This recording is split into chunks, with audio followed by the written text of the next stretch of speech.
Blah. Guys. Alright. Today it's a study session, guys. So you know what that means. So make sure you grab you guys notebooks. You know. Actually, do I have. Yeah, there we go.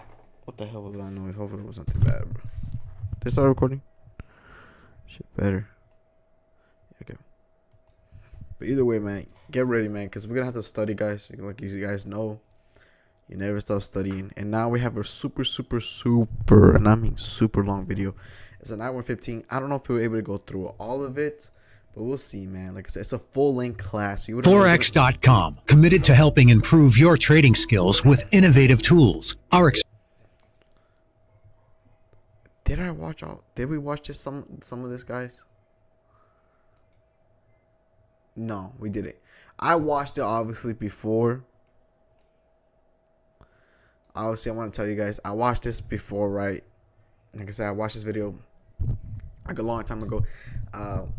Because, you know, back in the days, I used to watch a lot of his videos. I used to watch a lot of different videos that were able me to get better at trading stuff and all that. But today, guys, I'm going to show you, this is one of the videos. I'm looking helping you speed your learning curve.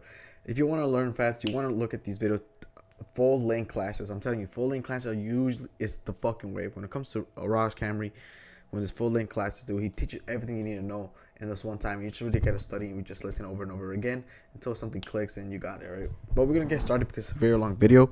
And yeah, man. All right, everyone. What's up? Hey, you guys. All right, so we've got a live class for today, and the topic is 3 trading strategies for beginners. And what I'm going to do for you guys today is I'm going to lay down 3 potential paths in front of you. 3 potential paths that you could take as a day trader. I would say 3 of these paths I'm going to share with you are pretty much guaranteed to result in you losing money. And I share them with you because I want to make sure that if you're on one of those paths right now, you're trading one of those strategies right now, we get you off that path as quick as we can. And then I'm going to share with you the strategy that I've been trading for basically my entire career. It's the only way that I've ever known and the only way that I've found to find any degree of success. Now, there's no guarantee that that is going to work for you, but it is a proven strategy and it's worth learning. So, you know, if you're out there trading right now, I'm going to ask you a couple questions. This is going to be an interactive class because I am teaching it live. So thank you guys who've tuned in. And I'm going to give you guys some resources that you can download, you can print out, you can pin near your desk to help you as you're working through that process of trying to have the discipline to follow the strategy that I'm going to share with you every single day. So we've got the whiteboard here. And we're going to be talking about the 3 beginner strategies. All right? Yo. So hit the thumbs up if you haven't already, and let's go ahead and dive right in. And by the way, today's a day where I traded the strategy that I'll share with you towards the end of this class. I finished the morning up $4,480.09. That's a good day. Not my daily goal, but it's a good day. What the Now, fuck? those who are tuning in maybe for the first time, I want to remind you that trading is risky. I'll put up my disclaimer and that my results are not typical. So make sure you practice anything that that you wasn't learned his today daily in a goal, bro. simulator before you put real money on the line. All right? Let's go ahead and push this to full screen. There we go. And these are the topics for today. And what I'm going to really lay out are the 3 strategies that I see most traders trading. And like I said, the first 2 are losing strategies that will not lead you to success. I've never seen someone find success following the first 2. But you need to know about them because many of you may be inadvertently on one of those strategies right now in that phase, and you need to develop the self-awareness that what you're doing is not working. We've got to get you back on a better path. So I'm also going to give you guys some free resources that you guys can download. My micro pullback strategy lesson, pre-trading checklist, small account worksheet, my How to Day Trade ebook, bestseller, technical analysis series, and a couple of more episodes, a live trading archive, and a FOMO Friday episode on holding losers too long. So I'll put a link down in the comments where you guys can check that out. So here's the first question. Are you currently trading profitably? Are you currently profitable? Fix the typo on that in a second. All right. So you tell me in the chat if you're currently trading profit. I don't know, chat. Am I profitable? Like, this is what I mean, bro. I don't know what he means exactly by this. Like, am I currently profit? Currently, yes. As like yes. Like, I guess you can say, right? Like, I'm profitable. Like, I made more money than I lost money, but I'm not consistently. So it's just, how long have you been consistently? So this is a good question. And what's your accuracy in paying out? So how long have you been consistently profitable? Are you currently profitable? Yes, I guess you can say. Say if yes, how long have you been consistent? So this is the thing. I haven't been consistently profitable. I haven't enough like a consistency to really like say. So to be honest, not that long. You know what I'm saying? And what's your accuracy and P&L ratio? Like, my P&L ratio right now has recently been good, but before it was terrible. You guys seen it. So I can't really give a like a correct answer. If you like, you guys have to answer this as well, man. Be honest. If it's no, what is your accuracy P&L ratio? Focus on the accuracy first. Higher accuracy creates self-confidence, and that's true. My accuracy, it hasn't been good, bro. Like, I'm gonna say, what is your accuracy? Like, my accuracy, to be honest, in P&L, it's not that good. That's literally what I'm working on right now. Yeah, you guys seen it, man. My accuracy is straight dog shit. But this is the reason why I'm right here studying and get better. So personally, answer this truthfully as possible, and you know what I'm saying, just to be self-aware of like where you're at your trading. So let's see, what do you got for us? Oh, he's changed it. Are you currently trading profitably? Oops. Yo, no, but currently trading. Currently, yes, but consistently, no. And my accuracy is ass. All right, so I'm seeing some yeses and I'm seeing some nos. So if the answer is yes, my question is, how long have you been consistently performing? What is your accuracy?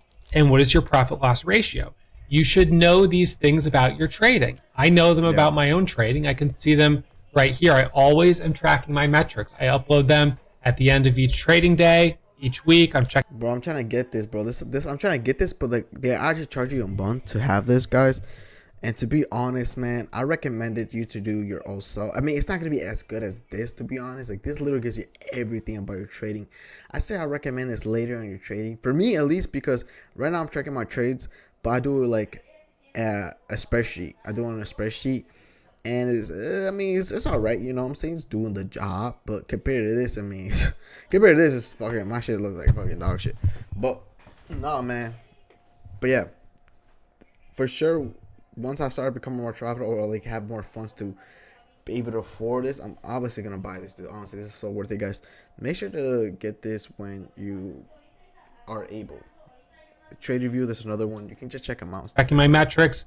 I can see my average winners, my average losers. I can see my average percentage of success, 68.9% right now. Whoa. So these are things you have to be looking at as a trader. Type shit. If you answered no, then again, I would ask you, what is your accuracy and profit loss ratio?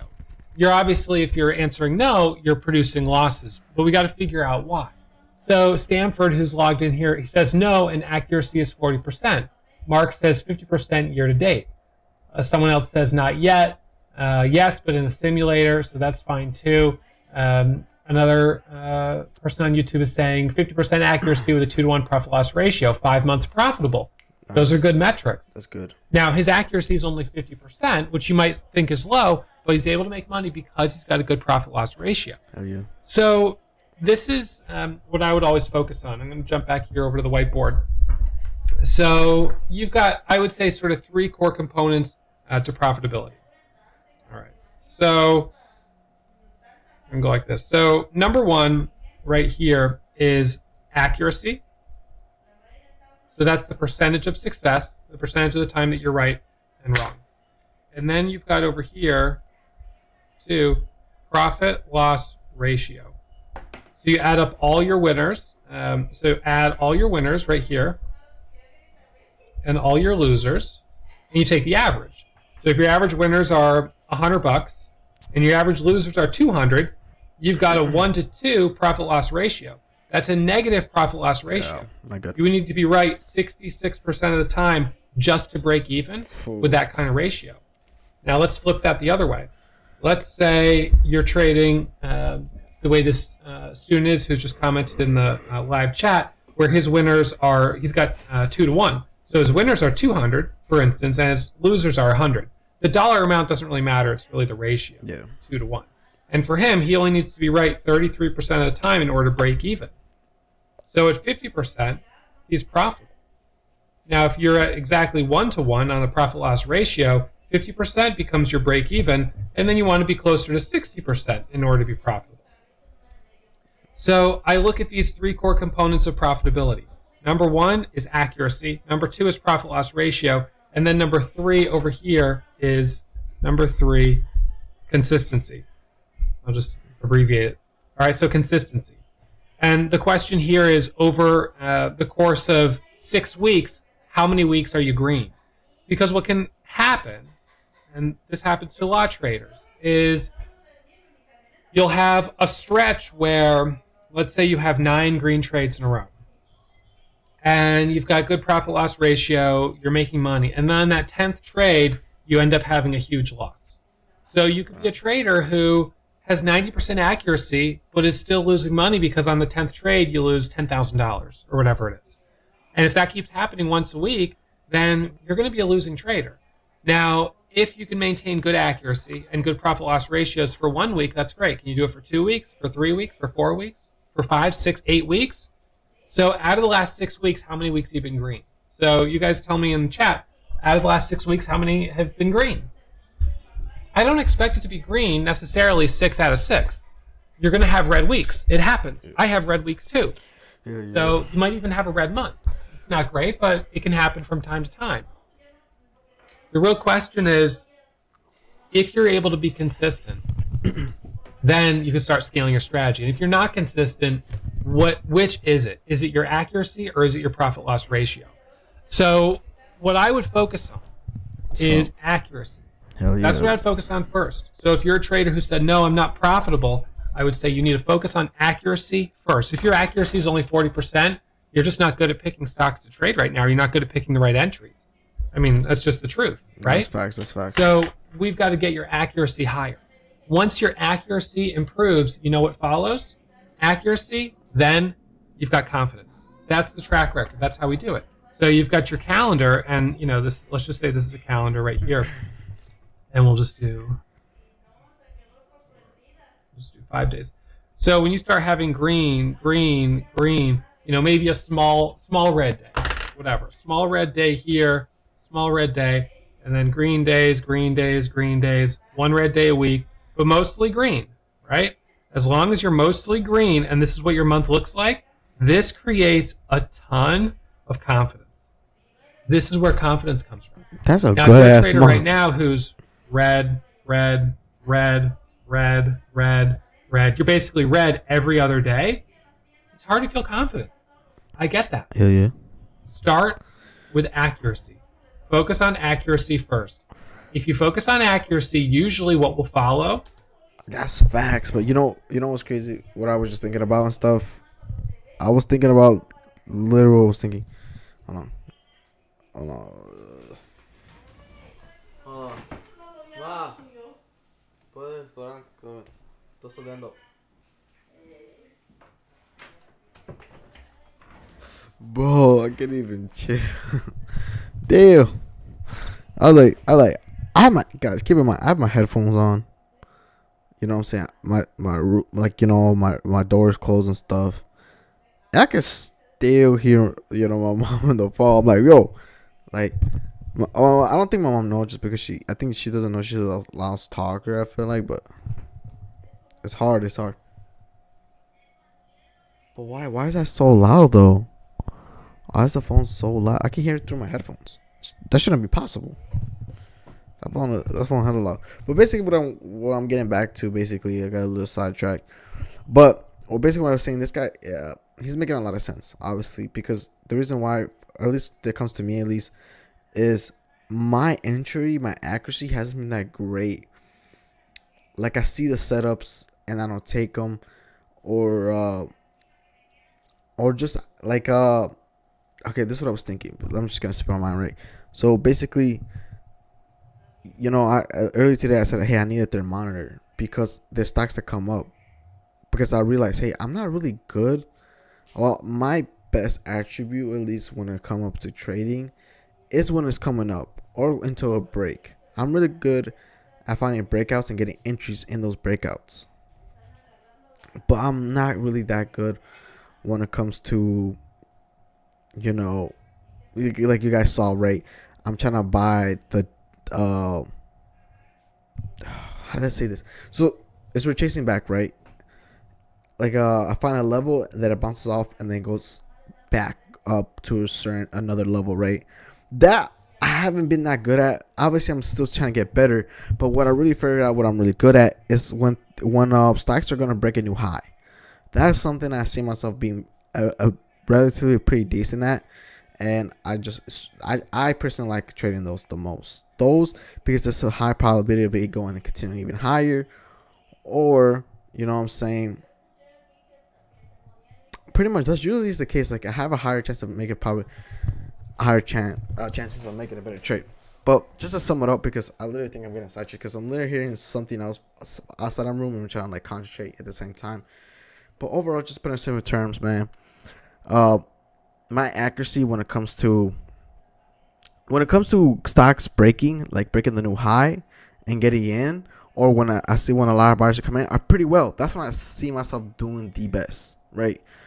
It is doing taking those trades, right? It's when it doesn't explode, either getting in when a lot of people are getting in, so right when the break, and also once it did a big move, coming back for a pullback and getting in, and then continue higher, and that is complementary trading, and that's what I feel the most comfortable at. That's what I love to do, and I just feel great, you know what I'm saying? Because I feel like I have a edge and understand what's going on. But that being said, right? That being said, those opportunities don't come a lot, especially right now, because the markets right now, it's a little slow right now. So right now, I'm taking just base hits, right? And right, those are usually like 10 to 50 cents. Usually, I'm looking for 20 cents. But right now, I'm taking base hits. But these base hits are really, really, really, really like I'm trying to do really good at accuracy. And these require really good accuracy because if you don't do it with great accuracy, you can lose the money fast, right? You can lose it pretty quickly if you don't know what you're doing exactly. But like I said, man, all I'm really trying to do is fill in accuracy. I understood what he meant by that. So what I think I need to do, I just need to stick with what I'm good at and just keep getting good at it, right? And I feel like I know actually, by taking these more of these type of trades I want to take, right, monthly training trades, I have higher chances of having more green days than red days. So I understand with that. So we're gonna continue with the video and see what else he can tell us and more advice, and just to improve our trading. Is your profit loss ratio Why is it quiet? will get better. Did I step on something? Oh, it disconnected. That's why I was like hella confused. I was like, why can I not hear anything? It disconnected. Now I should be able to hear. Because by focusing on accuracy, you're gonna be starting to avoid some of those unnecessary losses that just draw down your profit loss ratio. That's what I found in my trading, and then that in turn, that confidence, that consistency, that's where you start to build a good track record. So here's another question: do you have a real strategy you're trading right now? If yes, good. Even if you're not making money, having a real strategy is important. I want you to begin writing out a possible working theory for a strategy that you could adopt. You could use inspiration from me or from other profitable traders, but you need to have some type of written strategy. So now we're going to take the whiteboard. We're going to do something crazy. We're going to turn it like this because we're going to start working on strategies. Oh, yeah. Luckily, I have a strategy, guys. Like I just momentum strategy. I'm looking for the break, right? I'm looking for the break, and I'm looking into pullback from the big move. Those are my two favorites to trade, and also like trading gaps that created it in the move. So basically, if a stock goes up and it created a gap because of a lot of buying, right? It went on a halt and it made a gap. I like buying in that gap, let it fill in, boom, get in, and then see if it continues to go higher, right? Because sometimes the stock just needs to fill that gap and then it continues even higher. So those are the strategies I like to personally play. And obviously the other strategy that I'm trying my best to get good at is hit a support level and passes the support level, right? So that support level becomes resistant, and then passes the previous support level into another resistance level back. Oh my god, it's so hard to explain. Oh my god, that literally me just saying that right now out loud, I was like, what the fuck am I trying to say? So a stock breaks a previous support, which now becomes resistant, and then falls into a support line, right? It's dropped to support, which goes back up to the previous support that turned into resistance. Okay, I know that sounds very complicated, you know what I'm saying? Because if I was able to draw this out, I would, but I literally can't. So bear with me. But if you understand, great, man. I don't know how, but shit. Anyways, strategy. All right. So there's a lot of different ways that you can day trade in high level, but the reality is most people fall into one of two categories: momentum or counter trend. Tell me here, are you a momentum trader or are you a counter trend trader? Momentum trader is someone who's buying stocks going up like this. You're going to be entering most likely right in these areas on pullbacks to sell higher. A counter trend trader is going to be waiting, letting stocks go up like this, waiting for them to reverse, and is going to be trading short side to move back down, right down here. Now, some traders may also be buying, a counter trend trader may be buying something that's weak for the move back up by trading right here. I'm going to talk today a lot more about momentum trading because this is a strategy that I've been trading for more than 10 years. And it's not to say that it's necessarily better or worse. Some of it is personal preference. It is. Nah, but this is the strategy that I'm a real expert on. So this is what I'm going to be talking about. All right. So now I also want you to ask this question. What's separating you from those who are doing better? And let's really think about this for a second. So let's think about it. Can you identify the differences in strategy, execution of strategy, emotional disposition, or otherwise that separates you from those who are successful? Let's answer that real quick. I'm going to answer Chris Powell. I'm not going to speak as much. Can you identify the difference in strategy?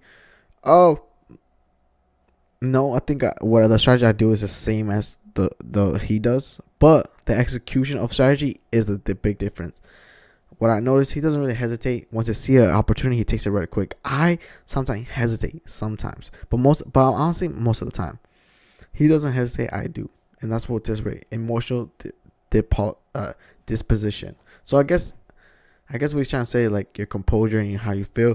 When I take a trade, I'm fucking. Oh, you saw me, bro. I'm like my heart is racing. I'm not as confident. Oh well, once it moves up, yes, I'm confident. But like at the moment, I'm like, oh shit, like. I can definitely feel my heart racing. I can definitely feel those excitements and worries at the same time. Right? And obviously, Rise Cameron has done this for many times and over there. So he's able to kind of understand like, hey, I'm going to take this trade. If it goes my way, great. If it doesn't, hits my stop loss and I'm out. And we'll wait for another opportunity or just the next day. And I was saying, you see me, I'm trying my best to do that every single day. But that's definitely one of the things different for sure. His execution is 100% way better, dude. He understands when to get in.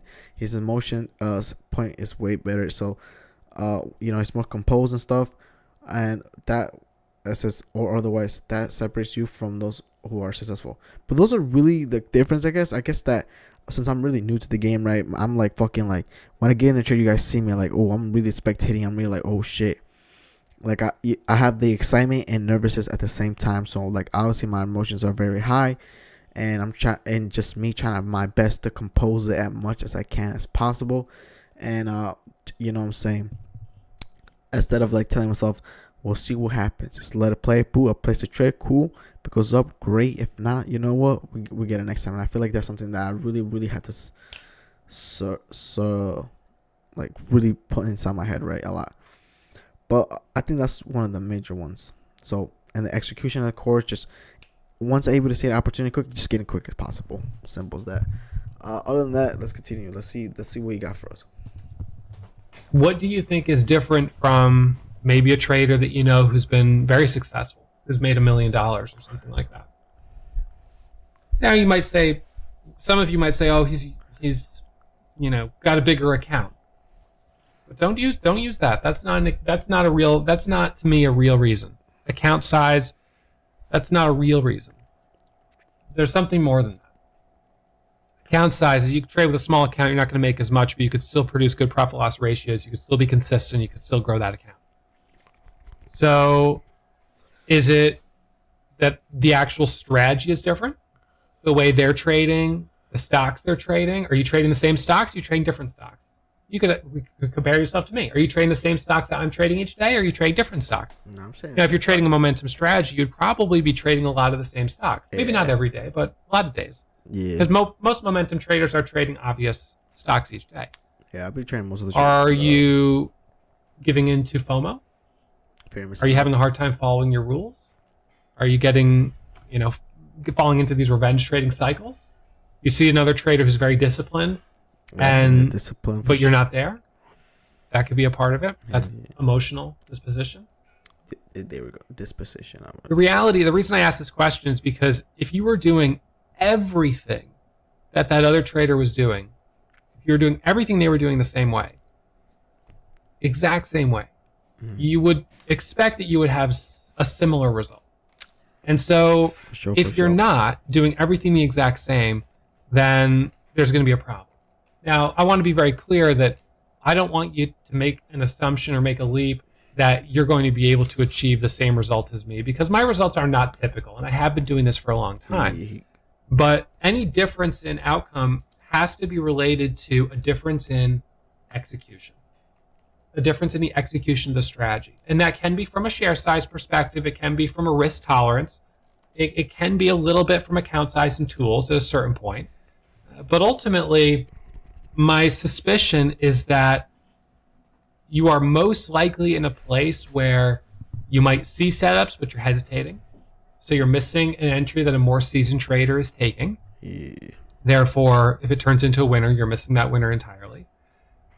That's the result of a lack of confidence, lack of experience. Good news is that gets better with time. The more time you have in the chair, the better you get at learning to anticipate those setups, because a lot of trading is pattern recognition, right? We see these same patterns again and again. The stock squeezes up, a little pullback, and a move higher.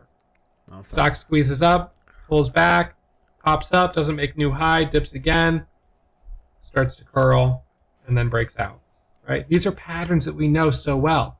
So learn to recognize these patterns in real time. The better you get at recognizing these patterns, you would be doing yourself a disservice not to be buying it right down here before it breaks, because you know this pattern so well. But when you're a little bit newer, you may lack the conviction to take the trade, so you wait for it to start to pop up, and maybe it dips for 1 second after it goes, and you get in up here. That's fine, but you're going to pay a little bit of a higher price than the more experienced trader who got in down here. Facts. And if it ends up doing a false breakout, you might lose, whereas this trader's out break even.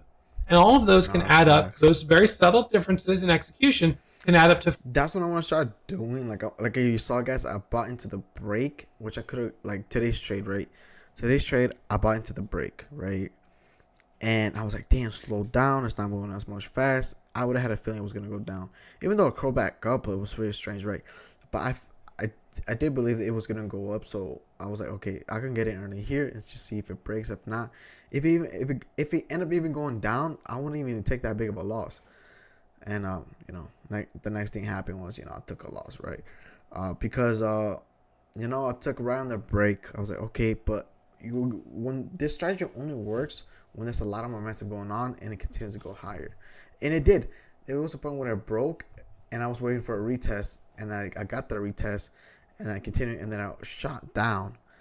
And then I got out because I was like, you know what, this might be a false breakout. It shot down, even though I should have waited for the candle to finish. But sometimes if you let that happen, you can take a bigger loss. But either way, but yeah, he's 100% right here. Honestly, come on now. A fairly significant differences ultimately in total profitability. Now, you might ask yourself, gee, how do I know, how's Ross know what he's talking about? Well, this guy, he's got a great beard, but that's not everything. How does he really know what he's talking about? You think So a bird lives I'm in going me? to share something with you that I share not to brag by any means. It's not to brag at all. It's to show you that I'm qualified to talk about this. Yeah. I turned less than $600 into Bro's over $10 million bragging, bro. Stop. and that was with real money. Okay. My results are not typical. I'm not That your was typical trader. crazy. And I'm proud of that. I've been able to do really what is very rare, which is not only find success but find a pretty extreme level of Yeah, success that's to just trade. crazy. Now, there's definitely traders out there that have done far better than me, but this isn't bad. That's $10 million in real profit. So you're doing yourself a favor to ask, when you're learning from someone, are they qualified to speak on this topic? What do they really know? And I can tell you, based on my own profitability, and I keep my audit right here. You could check it out over on our ability, and I keep my Wait, hold on. His biggest win is how much? That's not 1, 2, 3. All right, it's 141,000. This is big 1, 3. What the? Wait, 1, 2, 3. 243,000. Largest loss. Yeah, and his biggest one. That's good. But his average his daily losses are gains. my audit That might be at all times. Hold on. right here. You could check it out over on our website, the Warrior Trading website. But I always have my audit right here. This is the audit of my broker statements. So that's all real money. Damn. So you know now that you're learning from someone who's actually qualified. Well, what do my students think of me? Because of course I'm a teacher over at Warrior Trading.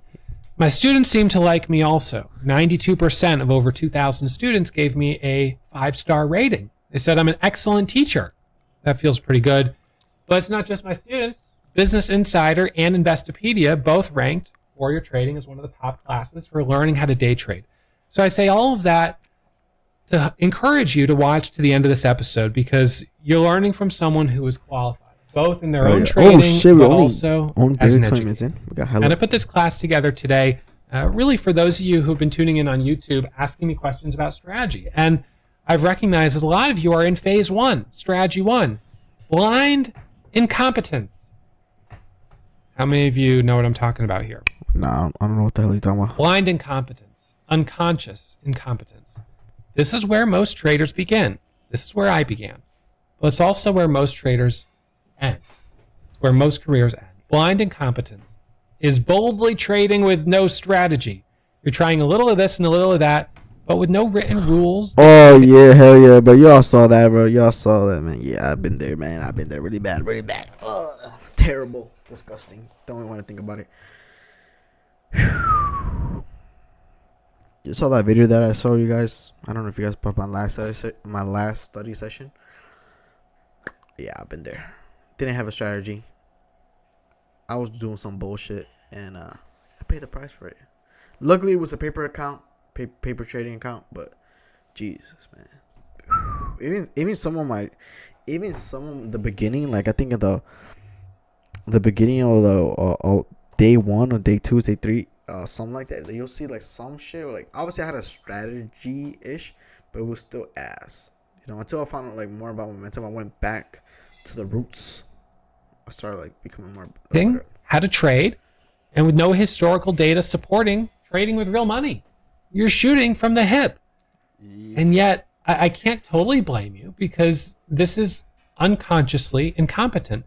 You don't know what you don't know. As a new trader, when I came into the market, I didn't know. I knew almost nothing. I mean, I knew the very basics, but I did not know what I was doing. And yet I funded a real money account, started punching the buy and sell buttons, and I was trading in the market against traders who have been doing it for 10 years or more. You know, certainly I was trading against much more experienced traders. And you know what happened? I lost money. This is where most beginner traders find themselves. So I would say this is kind of phase one. And you could call it a strategy. It's a strategy for lack of having any more formal strategy. It is a strategy. So this is a strategy where you are trading, and so this is going to be an eyeball, and your eyes are closed. That's the eye closed. This is blind. Yeah. You just don't know what you don't know. It's blind incompetence, blissfully ignorant. Except not for long, because when the real losses stack up, you're going to start to develop a real sense of frustration and disappointment in yourself. The problem is, the last 2 years, it's almost a joke to be incompetent. Right? I didn't hear no bell. This is what traders are joking about over on Wall Street Bets all the time. 90% on entire portfolio loss since November. It's a joke. It's become a joke. It's become bragging rights of how much people lose. And this is a real sign of a just kind of a bad mentality that a lot of people have. These people who are making these posts, they obviously know there's traders out there that do this for a living. Some of the traders are trading with, hedge funds, big institutional banks, Goldman Sachs, whatever. And others are trading for themselves, like I do. I trade for myself. I trade with my own money. And you may have a question of, Ross, if you're really such a great trader, why don't you start a hedge fund? Why don't you, move up the ladder? Remind me to come back to that. I'll answer that in a few minutes.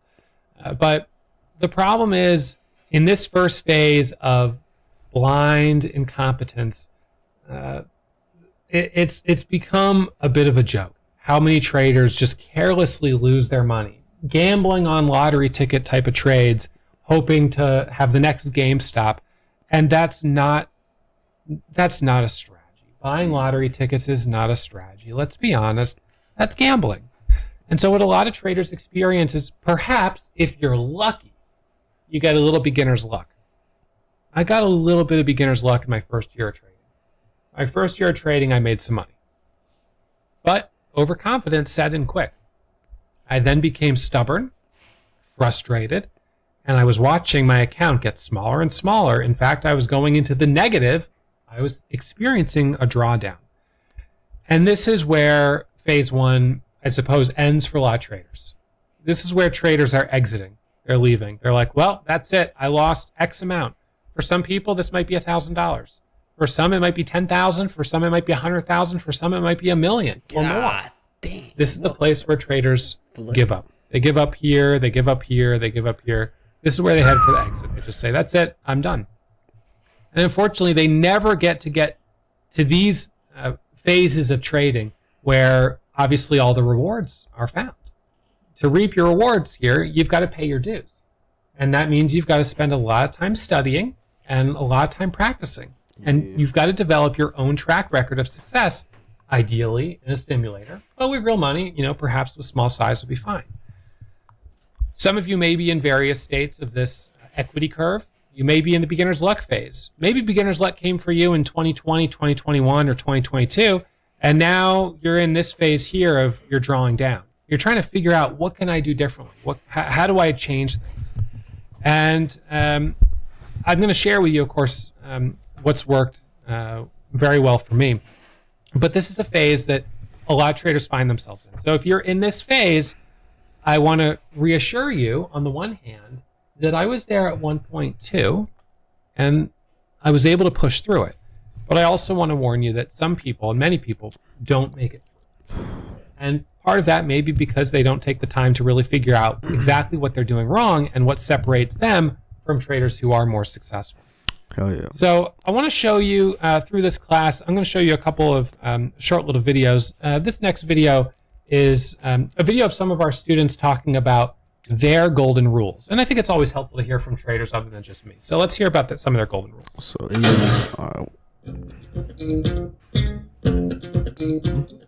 My golden rule of trading is more of a mindset that I have to keep moving on from loss, so I can't fall on it and look past.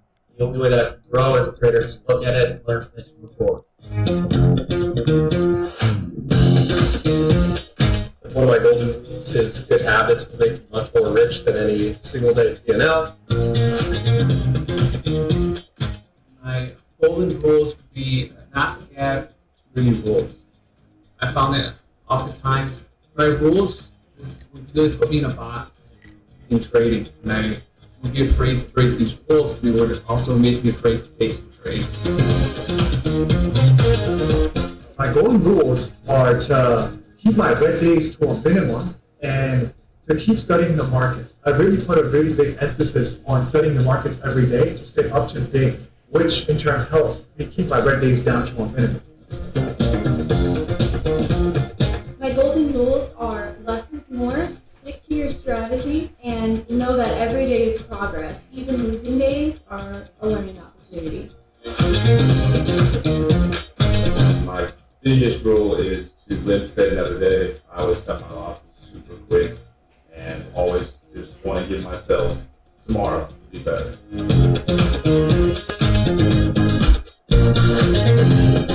Hey. Oh. So these are traders who, in their golden rules, they're all talking about different ways to be disciplined, right?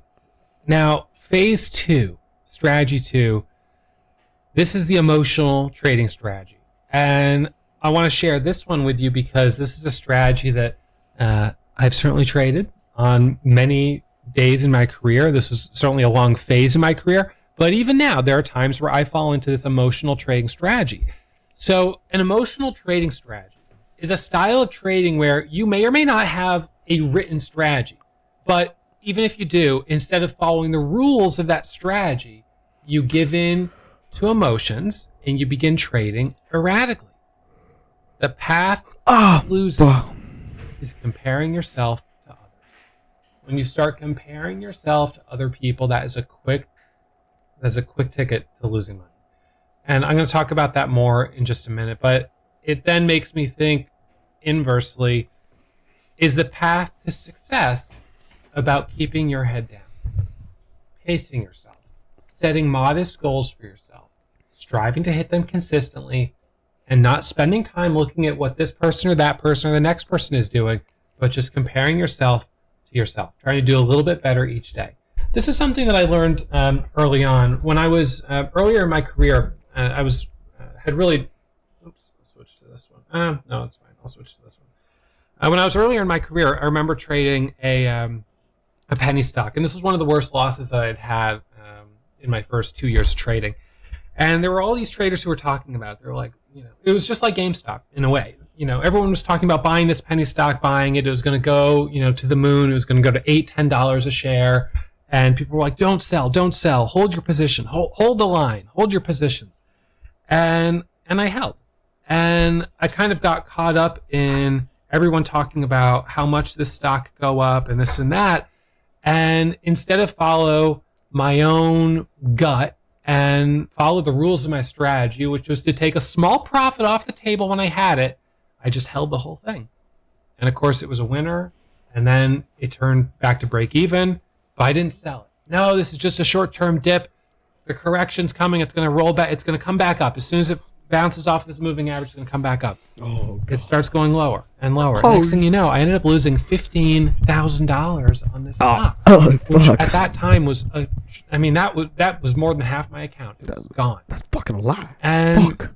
I realized that Damn. rather than just keeping my head down and doing, what was good for me, just chipping away at a small winner, I got caught up in comparing myself to how these other people were trading. And as soon as I was thinking about other people and not my own trading, it allowed me to lose appreciation for what I had. I was just thinking about what could be. And I know so many traders who have done that on GameStop, on AMC, on Bed Bath & Beyond, who bought and who had profit, who could have, should have, would have taken profit off the table, but kept holding for that bigger move because, everyone else was too. Go lay down. Damn. So He's well told. this emotional trading strategy, how many of you can resonate with this? How many of you maybe right now feel that you're on currently trading in a phase where you're trading an emotional trading strategy? Yeah, I've been there. I think it's Let's talk about some of the emotional triggers. too. Comparing yourself to I've been there sometimes, you know. I haven't definitely been there a lot. You guys seen? I think last month was really beginning of last month. Fuck, terribly. It was the beginning of last month. The first week was terrible, man. Literally, how I was thinking. Even like at the beginning of September as well too. Was, Jesus, man, it was just really bad, man. Really bad. Hard to see, man. You saw, guys, remember when I had a stop loss and I was like, oh, dude, like, oh, you know what? I'm going to wait till the letter comes back up. And then, yeah, you know what I'm talking about. So, yeah. Other than that, right, other than that being said, right, I fixed it a little bit. I now created a automatical stop loss that helps me now. So if it hits the target amount, automatically I'm not getting in type of thing. So, yeah. others. Let's say you're up $100. The emotional triggers, an emotional trading strategy. Let's talk about some of the emotional triggers. Comparing yourself to others. Let's say you're up $100. You see somebody else is up 1,000. You know, today I showed you how much I'm up, 4,400. Yeah. So let me ask, how does that make you feel? Do you immediately feel FOMO, frustration? Nah, but I'm just like, damn, bro, you made a fucking shit ton of money, bro. Like, you know, pretty much. It doesn't really make me frustrated. I'm like, oh, I feel like one day I'm gonna get there. Just take my time, type shit. You start telling yourself that you're an idiot for being up only 100. Because that's a quick path to losing money. It's a bad attitude. If I was up 100, bro, I'd be fucking going crazy. What the fuck? Dude. If you're thinking like this, man, what the fuck is wrong with you, man? Be fucking happy, bro. Like, damn.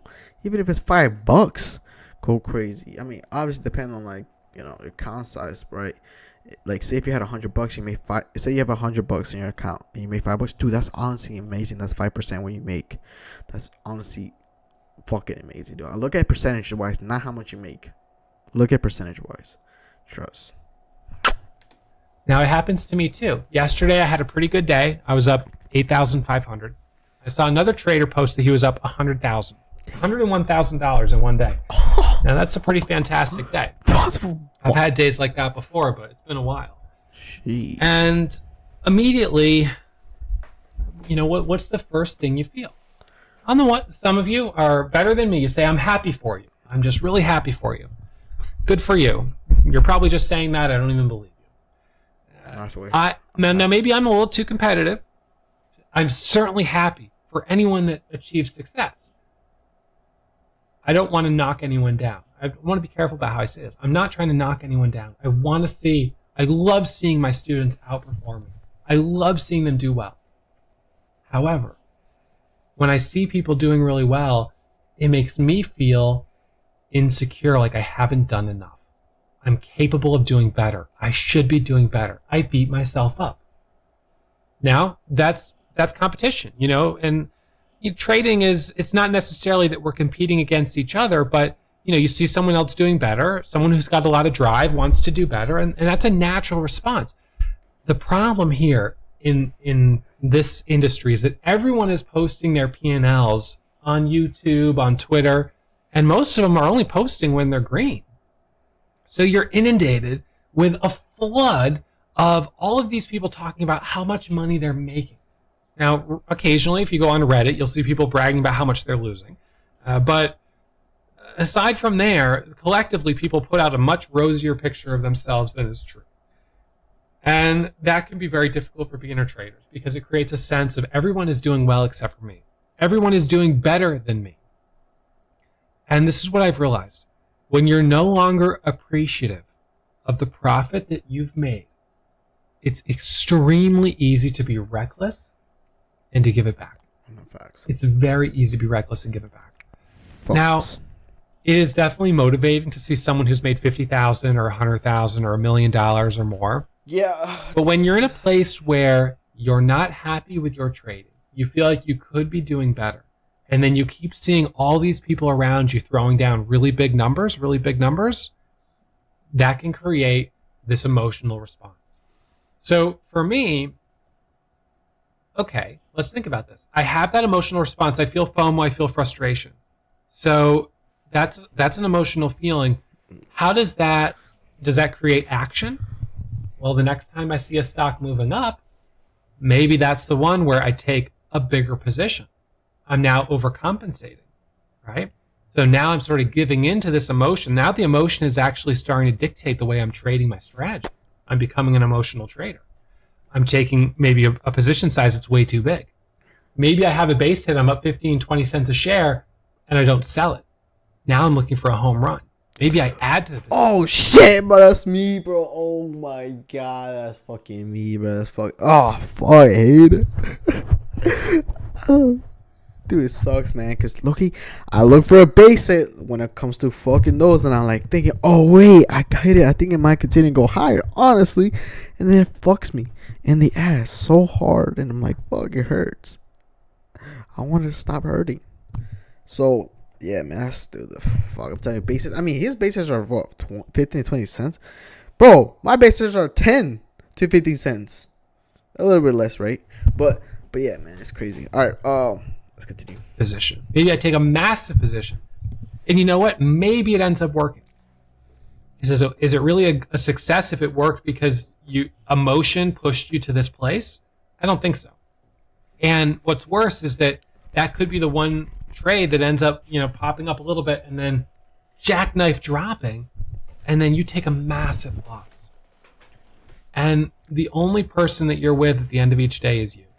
The person who made the 100 or the 200 or whatever it is, they're not sitting next to you. The other people who say they're still holding GameStop or still holding Bed Bath & Beyond or AMC, they're not sitting next to you. It's you. When you can't pay your bills, it's you. You're the one that, has to pay those bills. So you have to do what's right by you. And I think that if a path to losing is comparing yourself to others, then the path to success is keeping your head down. Keeping your head down. Don't compare yourself too much to others.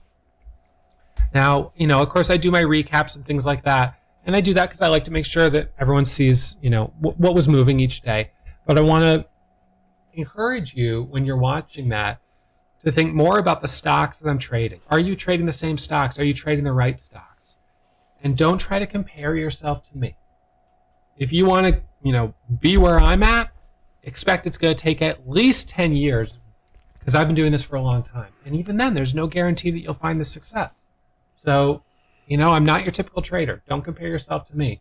Focus on what's right by you. So if you can chip away at 10, 15 cents a day, let's do the math here. Right? So we're talking about strategy. All right. And let's say daily goal. Let's say 15 cents per day. Dang, that's not. And the goal is to eventually do that with 1,000 shares, which equals $150 per day. 50 bands. Right? I'm sure for a lot of you that would be a modest goal. That would be pretty nice, $150 a day. It might be, especially if you're only doing it in 2 hours. If you're on the West Coast and you're trading from, let's say, 6 a.m. until 7:30, 8 a.m., and then going to a regular job, make $150 in the morning, $200 in the morning, then go to another job, that would be awesome, right? Shit, So let's set just a smaller goal, 15 cents a day.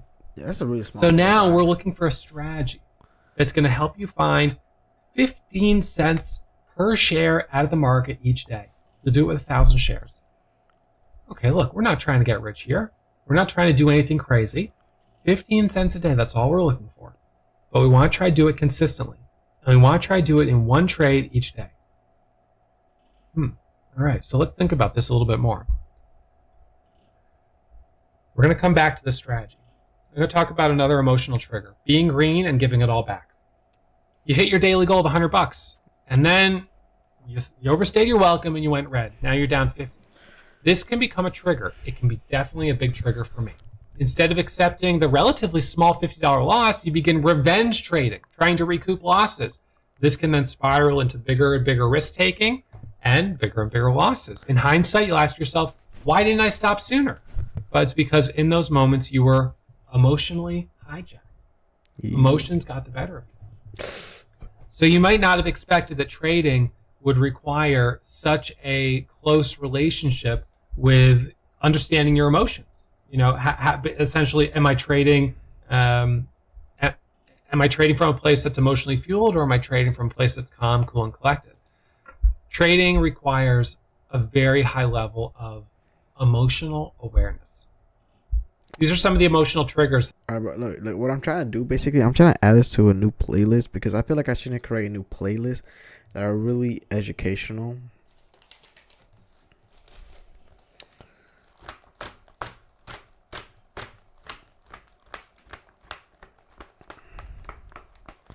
I think I can just like it, to be honest, but like it, bro. That I've gone through. I'm gambling. I'm chasing. I'm blindly following. I'm desperate. I'm filled with fear, regret, frustration, anger. I don't know what I'm doing. These are all things I've told myself. I'm afraid. I can't seem to follow my own rules. I can't trust myself. I'll never figure this out. I'm discouraged. I'm hopeless. I'm deflated. I'm angry. Have you felt any of those feelings while you're trading? Of course, man. I bet many of you have. I think a lot of these are part of the experience of being a trader. I taught a class called Trader Rehab. I taught this with a licensed mental health worker, Ted. And as we went through this class, we were talking about these different emotional blocks. So this class was designed for traders who have been going through a period of emotional hijack where you are unable to break the cycle. You just keep digging the hole deeper and deeper and deeper. You're spiraling. And so when we're spiraling, that's when I say, okay, it's time to check yourself into Trader Rehab. What is Trader Rehab? It's a trading plan that you follow that has very tight guardrails. You have a very limited number of times you can trade each day. You have a limited number of hours you can trade each day, and you focus generally on just one trade a day for a period of time, just to sort of clear the slate. Once you've had 2 weeks of that, usually traders emotionally have calmed way, way, way down. It could be very difficult to pull yourself out of that trap of emotional hijack. It's like a magnet and it holds you there. It's really hard to break out of it. But if you can't break out of it, what's going to happen is you will blow out your account.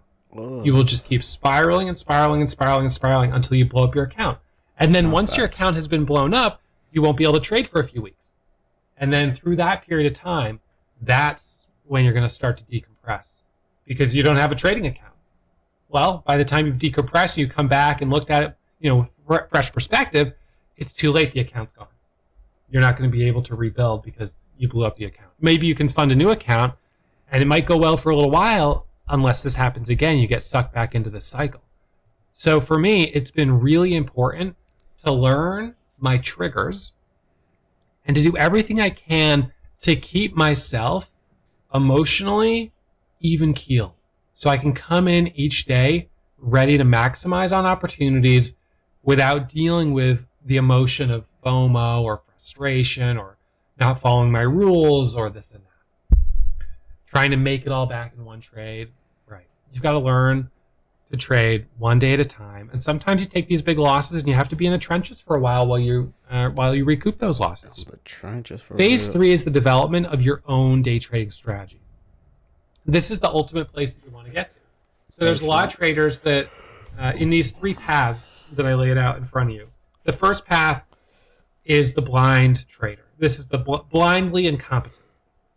Guaranteed, almost guaranteed that you will long-term. What I noticed, this is not more of like a strategy. I feel like, do we get into like actual strategies? Stock selection. When to, okay, we do. So okay, we might have this time around this area, so we're gonna write more. But this is more just to take in and realize, hey, look, this is just to realize and take in and be like, okay, like these things, this is gonna be the path, man. I experienced this and still am experiencing these type of emotions, triggers, and all these different things. This facts, bro. This is what you're gonna go through because we're not wired like as like when you trade, it really shows your emotions quick. You seen that. You see me every time I live trade. You see how I feel. Like you see the real thing, right? You see me, so you have seen the emotion. So it's just crazy, man. It really shows you who you are in a bit, right? Like how your emotions play out in certain situations when there's a lot of high pressure evolve. but that's what I like about trading, because you really train yourself to really like calm yourself and really understand more about yourself, so you can do your best at with a lot of things, right? Like trading, right? You need to understand your emotion, even when it comes to other things, right? If you're trying to become like a artist, you're trying to become an athlete, you gotta understand how to control your emotions to stay focused and you know, follow certain rules and paths to, you know, eventually become as a trader profitable, or, you know, if other fields become successful in those fields, right? But yeah, man, overall, man, it's a great video. I love it, dude. Honestly, we're gonna continue watching. Like I said, we're 40 minutes in deep. You will know.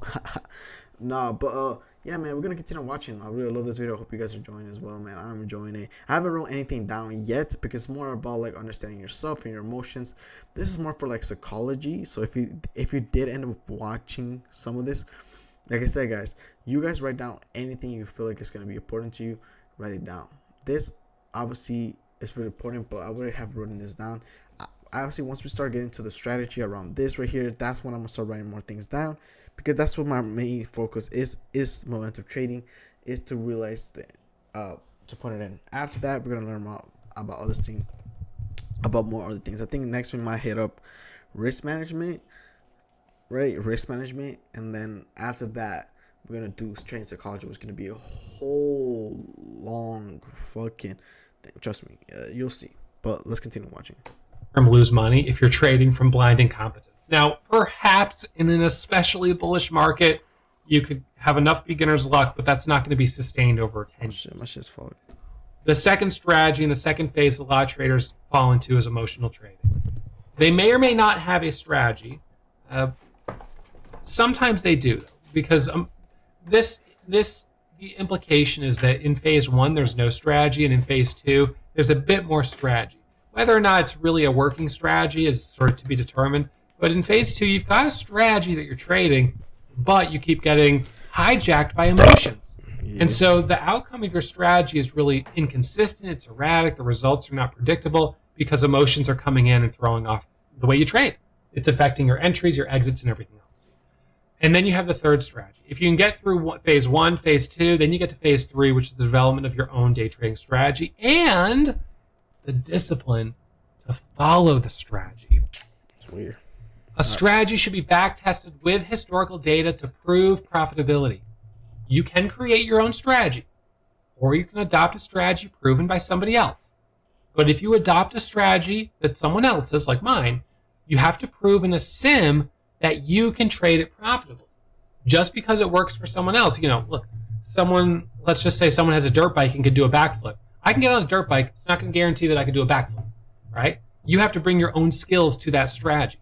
It's great to have a blueprint for how someone else trades. No facts. But you still have to prove that you can actually follow that blueprint, have the discipline to follow the rules, and that you have the experience to execute it the way it needs to be traded, right? To be able to punch the buy and sell buttons at the right time. Facts. And that's what we're going to talk about here. So I'm going to share with you another clip of some of my students talking about their strategies. So I asked them what was their strategy. So let's hear, and then I'll share mine with you. I'm a small cap momentum trader looking for front side moves.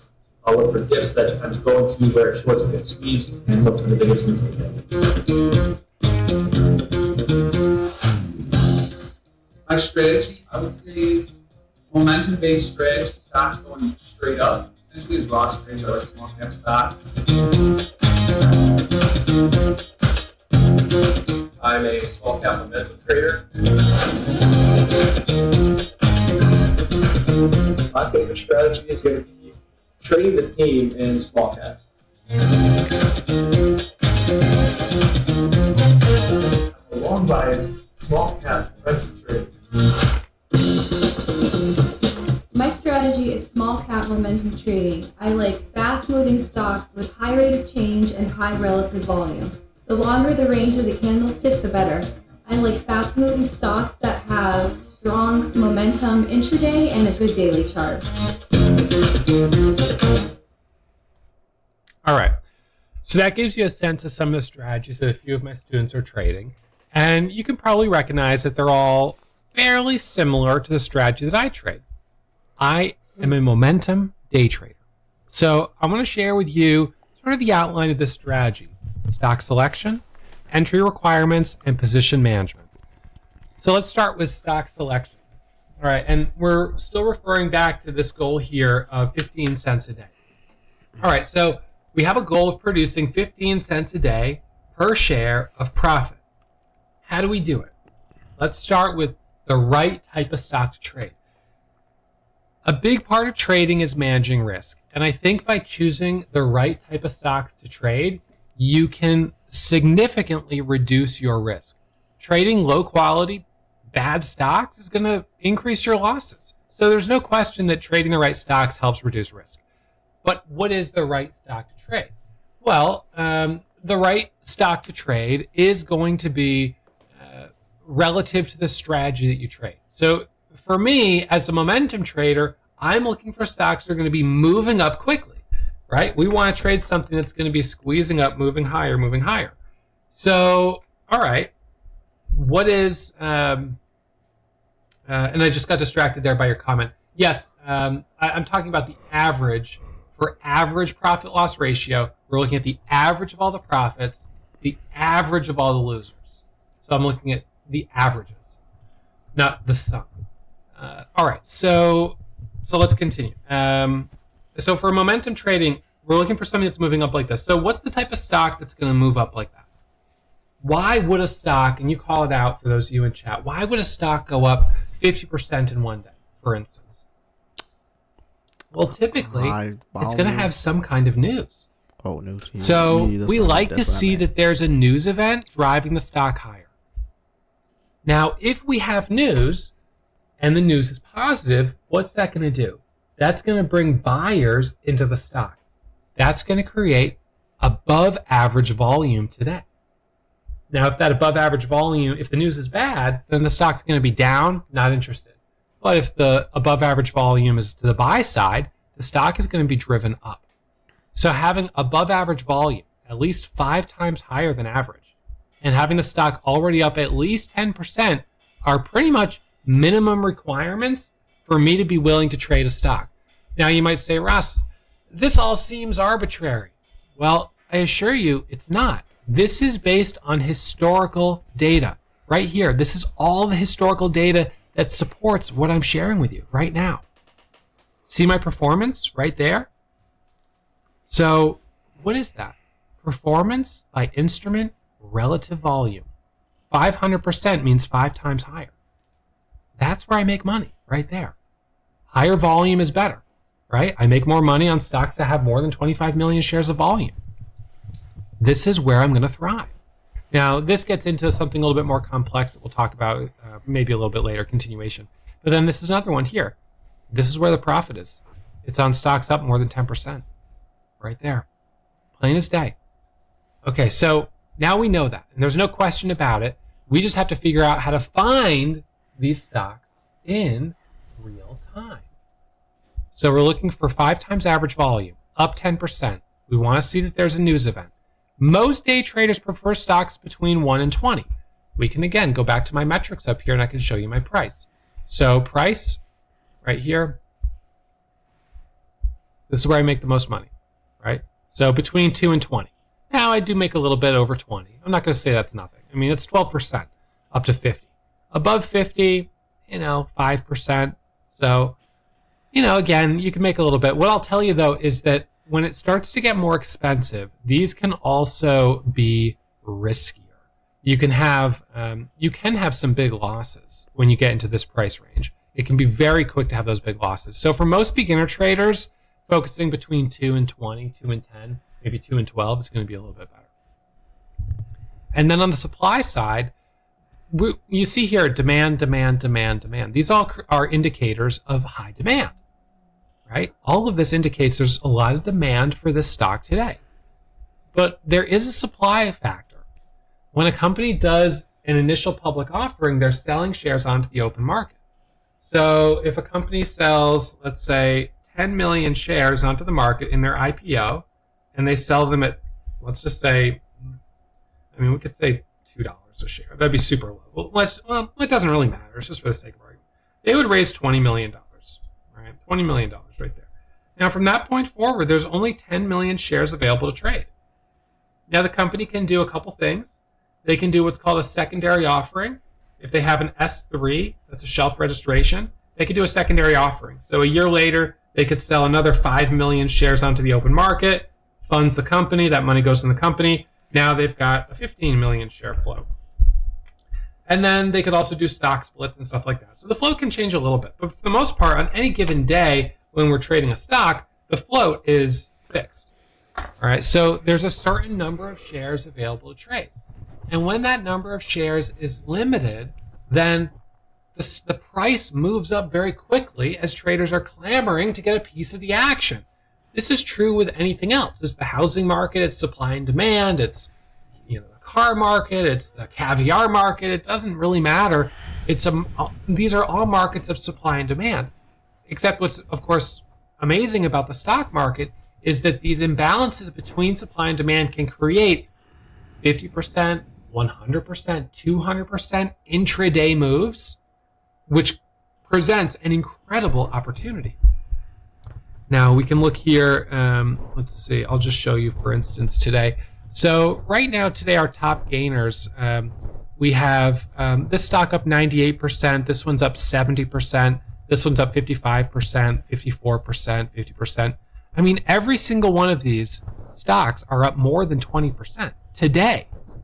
These are naturally the type of stocks that I would want to be looking at.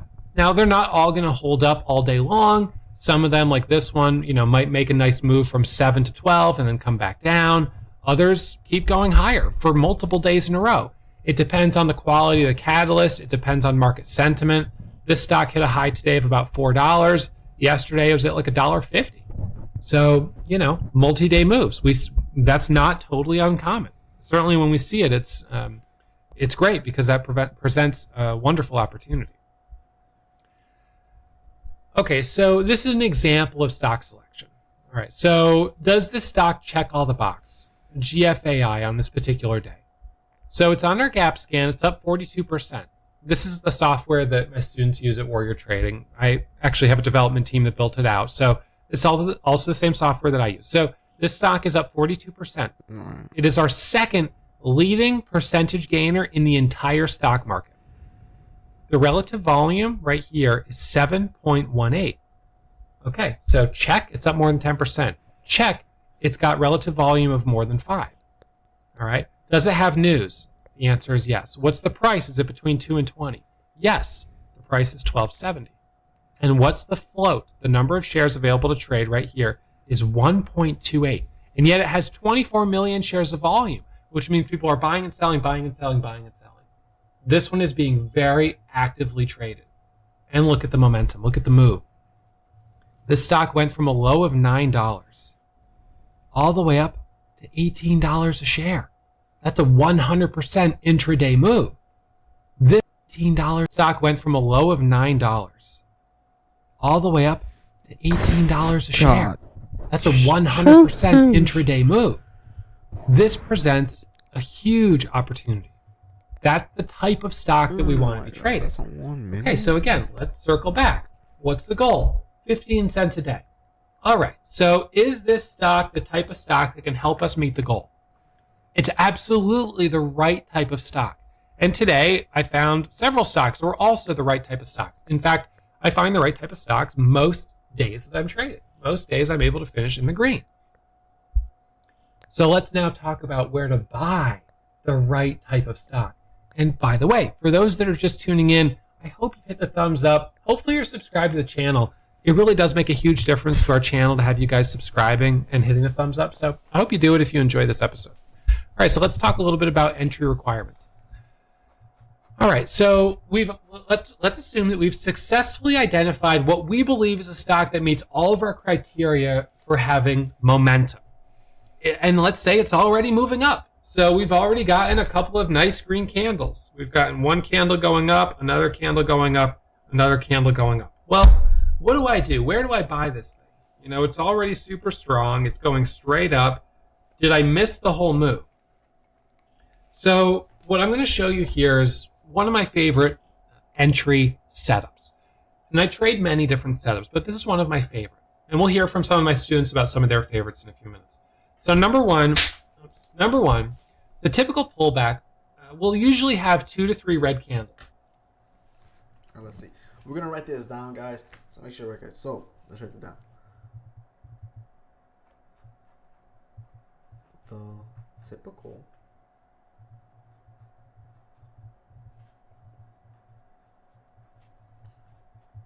pullback will have 2 to 3 red candles.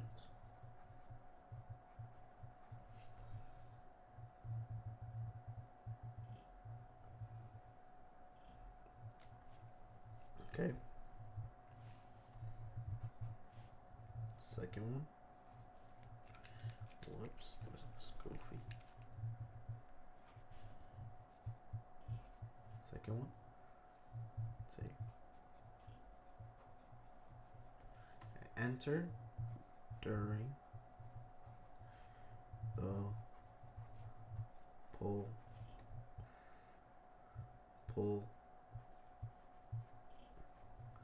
back either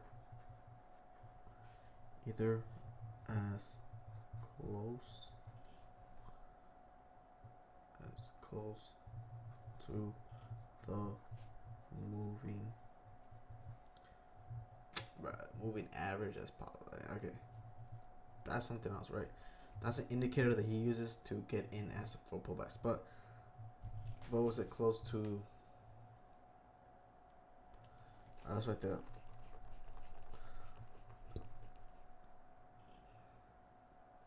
Close to the closer.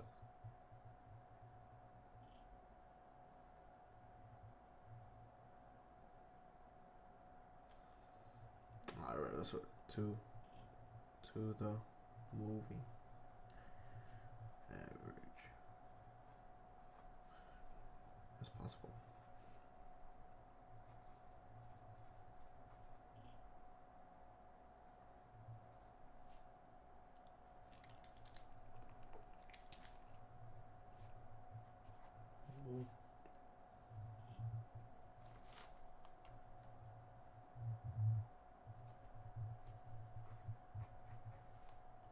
Or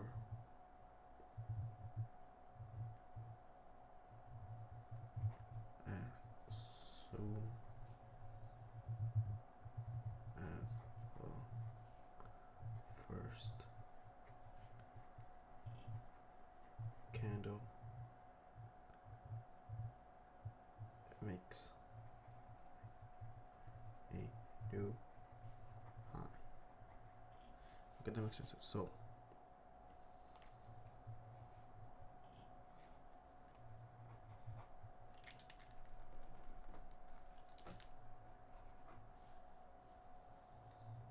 so 3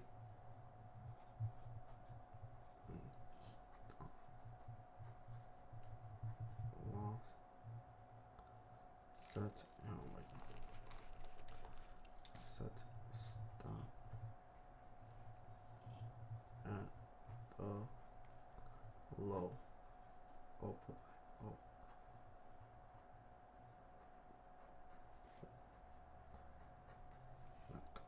So let's try that out.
So I drew a picture. I usually do this just because it helps me visualize it a little bit better. You guys can do it too as well. So yeah, draw a picture. Just draw the one that he has right there in the front. Drew a picture. There you go. Don't tell me you ripped off. Dude, how these rip off, man? I don't think I have a sharpener, do I? Do we have another red one? We do. Oh my god, I think we have another red one that actually. Right there. These right here. These have to have wicks, man. Cause all trade.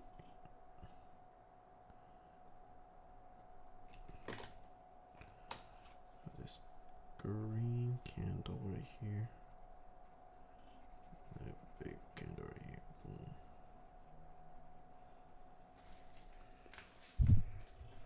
Alright. So a stock moves up, and then you usually have 2 to 3 candles to pull back, as you can see right here. So sometimes it moves up on 3 or 4 green candles. Sometimes it's just 1 green candle. It doesn't really matter. But usually following a move up is a little pullback. These are the waves. And usually you get 1 and you get 2 that are really good. Sometimes you get a 3rd, but I don't count on it. So I focus on the first and the second pullbacks. That's what I focus on. And that has been consistent for more than 10 years of me trading. This is what I focus on. So I identify a strong stock and then I wait for the pullback. It can be called a bull flag pattern. There's different names for these patterns. I enter during the pullback, either as close to the moving averages as possible. That would be buying the dip in a way, with a stop at the low. Or I can buy as soon as the first candle makes a new high, which is right here. And I set my stop, I set my stop at the low of the pullback. So let me show you on the whiteboard what this looks like. So the stock is moving up. We have 1 red candle coming down. We have another red candle coming down. And now this candle's forming right here. And we have a couple of choices. We use moving averages. And so I'm going to make this dotted line here. This is a 9 EMA. That's an exponential moving average. So it's the average price of the last 9 candles, but it's weighted so most recent price action is more valuable, which allows the moving average to move up faster when the stock moves up faster. I have found that, and this is an indicator I've used for a very long time, that stocks will usually pull back to around the 9 moving average before rallying back up.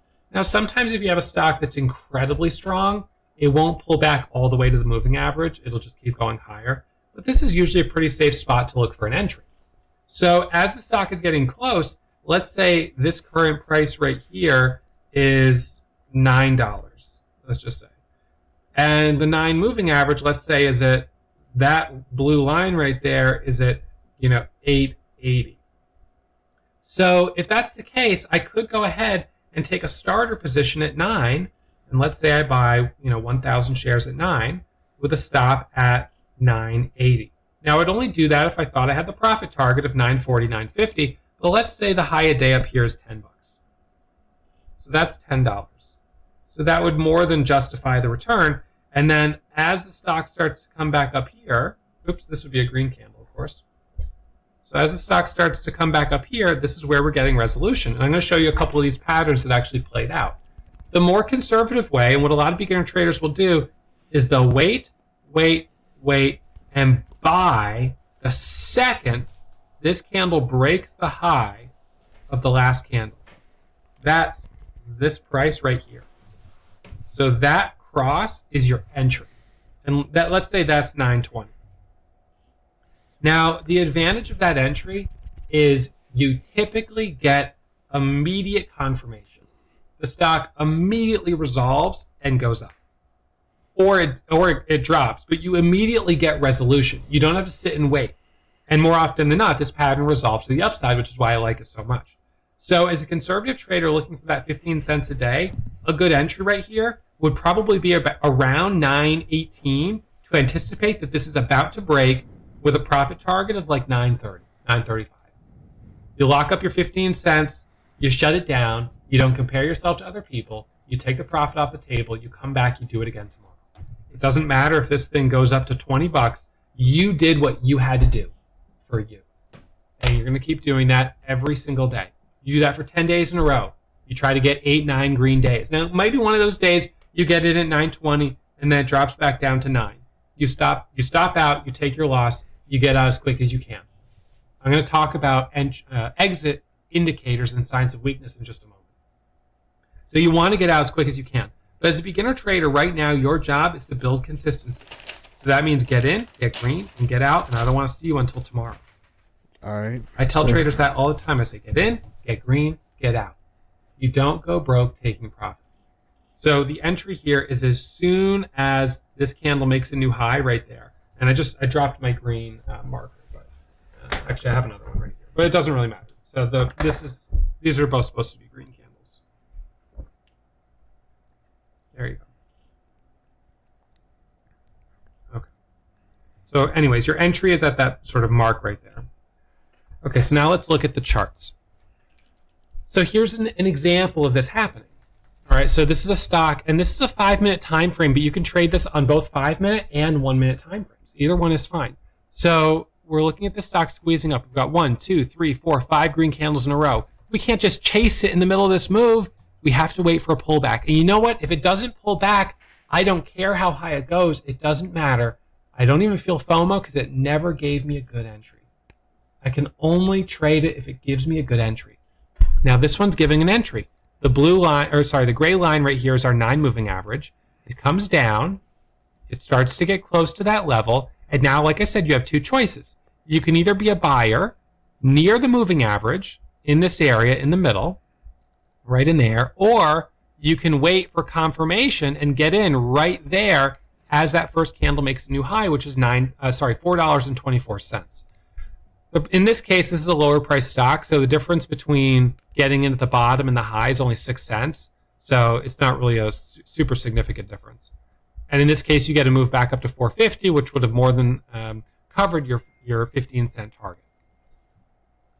In terms of taking profit, as a beginner trader trying to build consistency, you take the profit when you have it. When you hit that goal, you take the profit, you lock it up, and you come back and do it again tomorrow.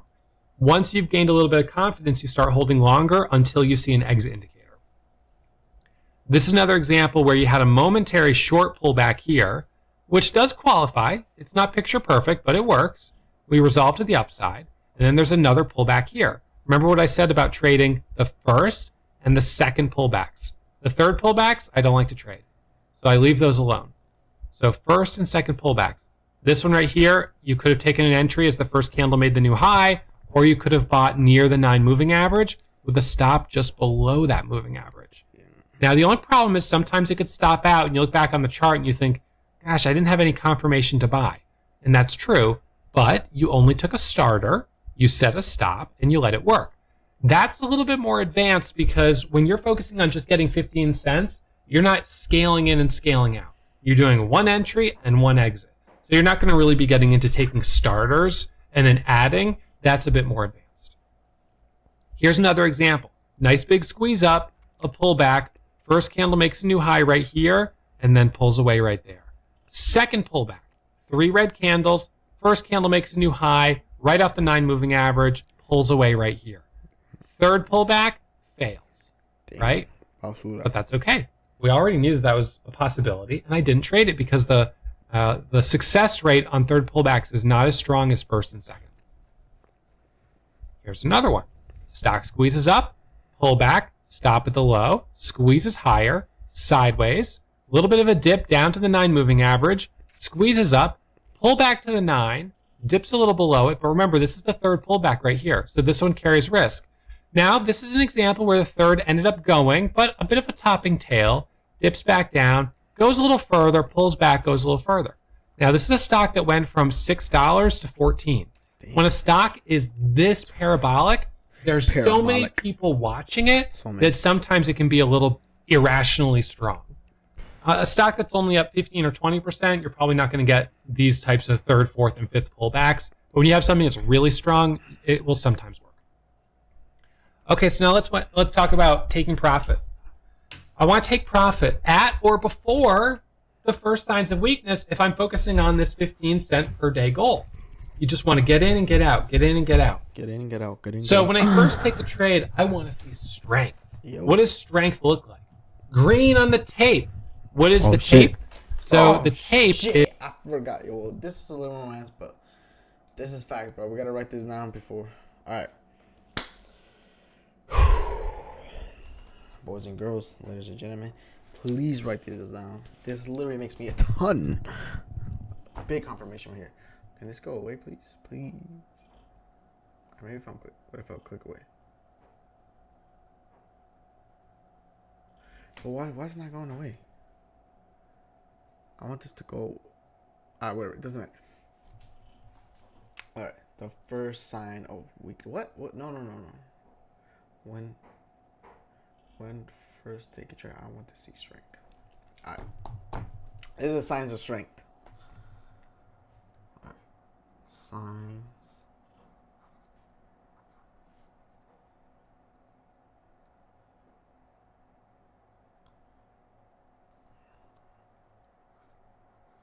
Of strength.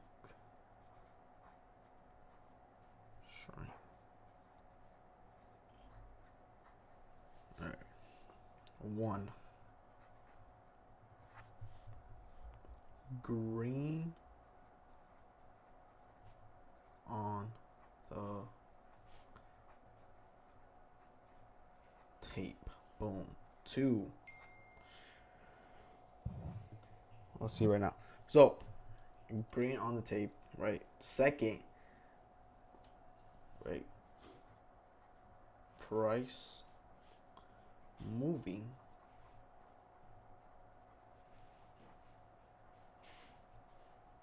quickly.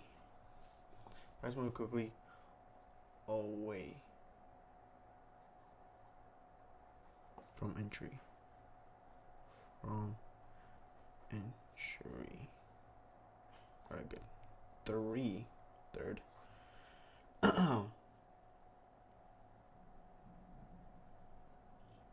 Alright, yeah, bid.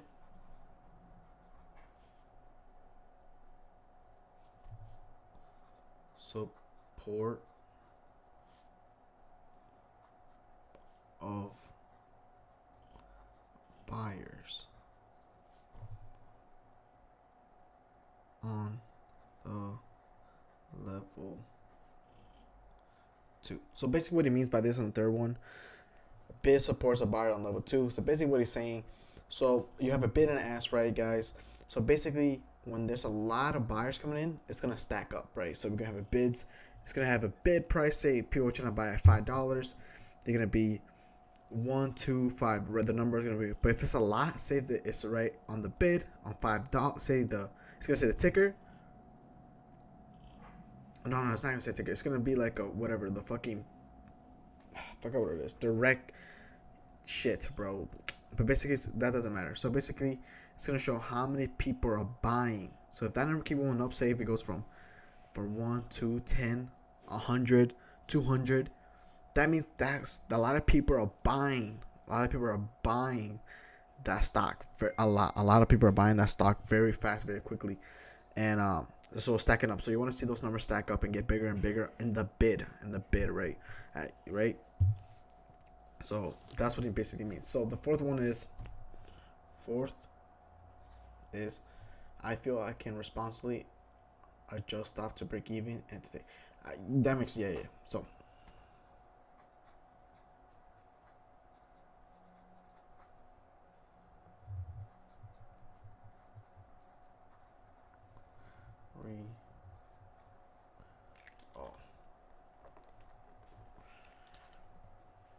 reasonable.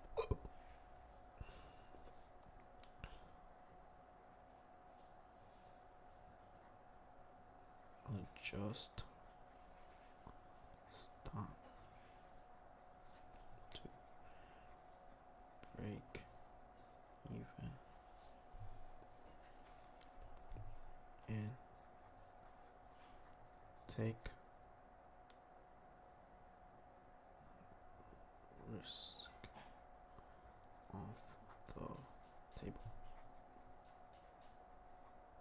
All right, there we go. Boom, perfect. All right, there. Next is gonna be sign of weakness. goodness. All right. Well, this is a lot. We're gonna write a number 1.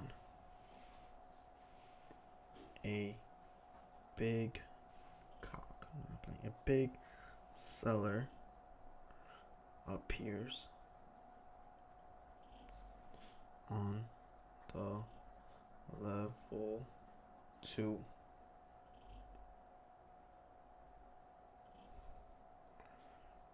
Where I got in.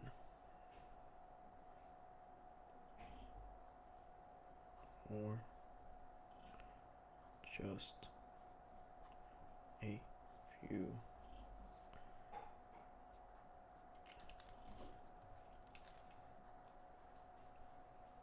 pennies higher. All right, 2. We have 5. Wow. 2. 2 is the obvious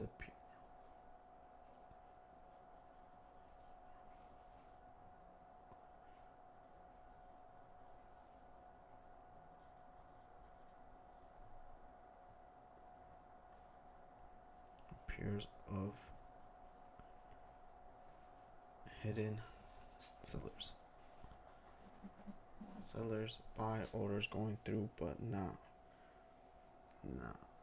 buddy.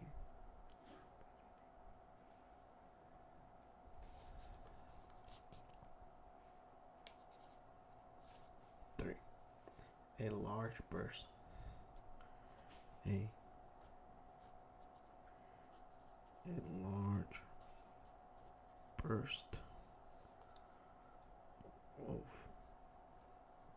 of red on the tape.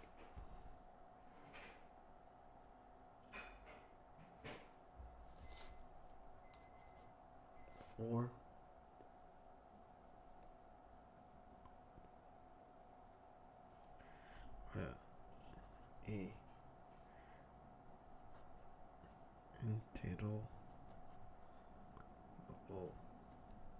A pop, but then dramatically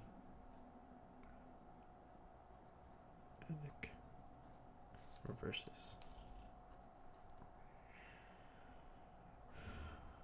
Reversal.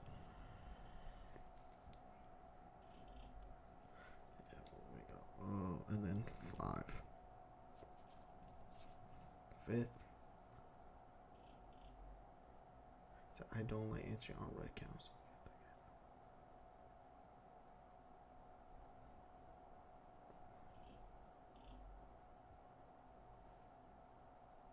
This is enter on red candle. Candles.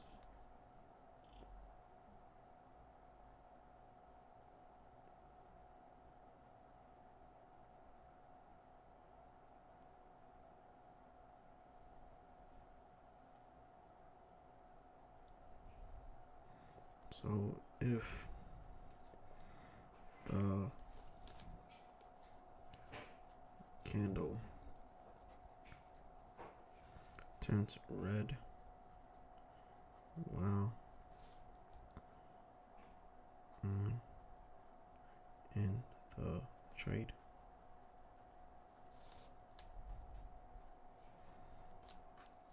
that indicates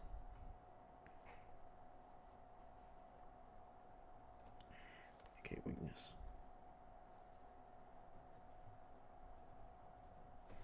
There you go. Through my fucking Look like green on the tape. What is the tape? So the tape is right here. So this is the tape. This isn't like a super actively traded stock right now, but this is the S&P 500 and this is the tape. So these are the tape are actual orders going through. Those are green orders. So I want to see green on the tape. That shows me buyers are coming in. This I'm seeing red on the tape. So if I got in and I saw red on the tape, I wouldn't be super happy with that. I'd think, no, that's not great. I want to be seeing green on the tape. And I'd like to see the price moving away quickly from my entry point, because that's going to put me in the driver's seat. As soon as I can set my stop to break even, I'm in the driver's seat. I'm no longer taking real risk in a way because my stop is break even. I could be holding 1,000 shares with a break even stop, and if it goes up $1 a share, I'd make $1,000. I'd also like to see bid support of buyers on the level 2. That level 2 window is what I just showed you on the S&P 500, GRMA. Let's see. I'll just see if I see any big buyers on any stocks right now. CXAI has a 5,000 share buyer at 65, a 7,400 share buyer at 70. You always add 2 zeros to these. They just abbreviate it. So 1 is 100, 50 is 5,000. So in any case, you can see that there's a little bit of bid support there. So I would like to see some nice bid support. That's always going to give me a little bit of conviction. We've got some buyers that are stepping up to the plate. Now, on the other hand, when I see a sign of weakness, that's an indicator to take profit if I haven't already. If I get into a trade and I don't see any signs of strength, that by itself is an indicator of weakness. So we want to see signs of strength. But a sign of weakness would be a big seller on the level 2, right where I got in, or just a few pennies higher. The obvious appearance of a hidden seller. It's a little bit more complex, but that's when you see green on the tape, but the ask isn't budging. A large burst of red on the tape indicates a surge of selling and selling pressure or possible false breakout. Initially a pop, but then dramatic reversal. So pop and then flush. That's not fun. We don't like that. That's a false breakout. And I don't like entering on a red candle. So if the candle turns red while I'm in the trade, that indicates weakness. Now, if I've just taken a very small starter position, that may be okay if I'm accumulating near a 9 moving average, but I still have to be a little bit careful because it's not ideal. So again, whether or not, so it's kind of, so there's 2 things. When you're going through this trading plan, and this is the trading plan, well, this is a very sort of summary version of the trading plan that I teach. I'll just pull this up here. So in my Warrior Pro class, I teach in chapter 14. I'm just going to grab this. In chapter 14, and this is the class that Investopedia and Business Insider ranked as on their top list for best day trading courses. So creating a trading plan, this right here is where I actually give you my full trading plan. I put the whole thing on the table. This is how I trade whenever I'm doing small account challenges. This is the back to basics trading plan. This is about 1 trade a day, generating consistency, building a track record, scaling up from there. This is the starting point. That is the plan right there. So the whole thing I have for you guys. So if you're in that phase where you're focusing on 1 entry, 1 exit, 15 cents a day, get out, your goal is just to build 5, 10, 15 green days in a row with small gains. Maybe a small loss here and there, but just consistency is what you're focusing on. High accuracy, good profit loss ratio. When you scale from there to trading more frequently, you'll also start holding positions a little longer and not selling as soon as you're up 15 cents, but waiting until you see an actual exit indicator. Now, this does carry risk because a stock could go up 15 cents and then reverse and now it's break even. Yeah. But what you'll find is that you'll have some entries where you took the right trade and it went up not just 15 cents, but 25, 35, 45, 50 cents a share. And that's when you're getting some really big moves. And those obviously are going to make your profit loss ratio much better. So that's the place you want to get to, where you're holding your position until you see a sign of weakness. And then maybe you sell half and you hold the rest, which gets into scaling in and out. I did another episode 2 weeks ago where I was teaching about scaling strategies. I'll put a link to that at the end of this class so you guys can watch it if you haven't already. I also want to remind you that the correct exit will feel too soon. If you hold too long, you'll look back and say, I should have sold at this price. But in the moment, if you'd sold there, you would have felt like you'd be selling too soon. So you need to learn to recognize that the right exit will instinctively feel a little too soon. This is true with winners and with losers. So sell faster. Trade faster. When scalp trading, it's very important to be quick. I want to enter before it's obvious. So getting in just before the breakout, like at 418 in that example before, and then taking profit before that obvious sign of weakness because I'm going to get slippage on my entries and exits if I'm waiting for everyone to be moving in and out of the stock at the same time. So I want to try to be anticipating when we're going to get these moves, using the subtle tape reading skills to enter and exit just before the breakouts and breakdowns is going to make you a better trader.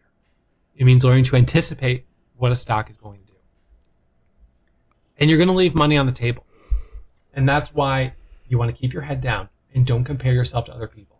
Get in, get green, shut it down, do it again tomorrow. Don't worry about how much I made. Don't worry about how much anyone else made. Your job right now is to try to carve out 15 cents a day of profit. And if you could do that consistently, you're part of the minority of traders out there that find success. So don't worry. Right now, I'm trying to teach you how to work your way to the bottom of the top. There are still only going to be maybe 10% of traders out there that find success. And if you're making $100 a day, you're at the bottom of that, top 10% of traders who are successful. But it's better to be at the bottom of the top than just to be at the bottom, right? So that means you're making money consistently, even if it's only 100 a day, 150 a day, 200 a day. Now you start to scale up. You start to trade a little bit more aggressively. And the fact is, if you get to a point where you're making 500 a day, 1,000 a day, Yeah.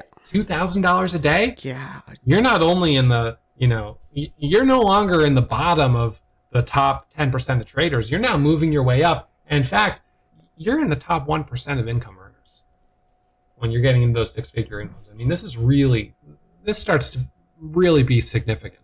What can be accomplished. Now, there's a lot of different careers where you can accomplish amazing things, but most people don't.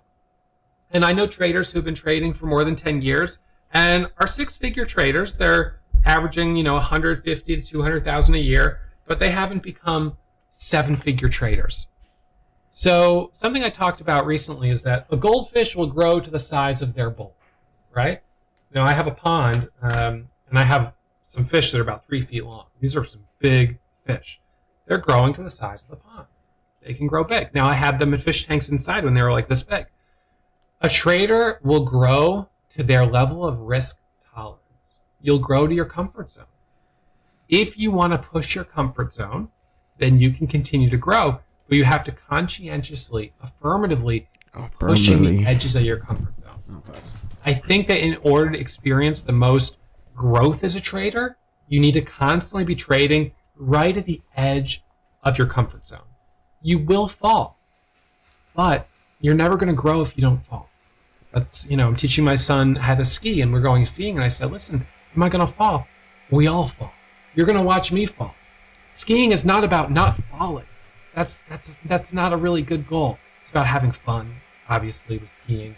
And it's knowing that if you don't fall, it probably means you didn't push yourself hard enough. So I want to see you.